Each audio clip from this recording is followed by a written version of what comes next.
ورسائل الليل بقايا رماد.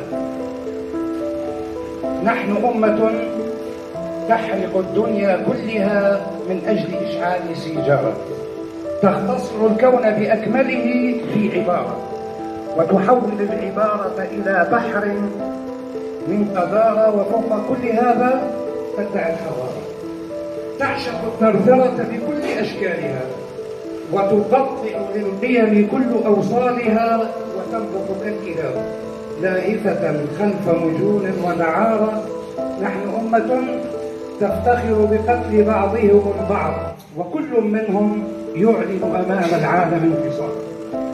سامحيني إن عشقتك يا زهراء يوما، ولم أدافع عن حبنا جهدا وسفالة وحقارة، لم أستطع حتى التكلم عن عشقنا، ولا عن شوقنا، ولا عن قتلنا، ولا يا للخسارة، يا للخسارة.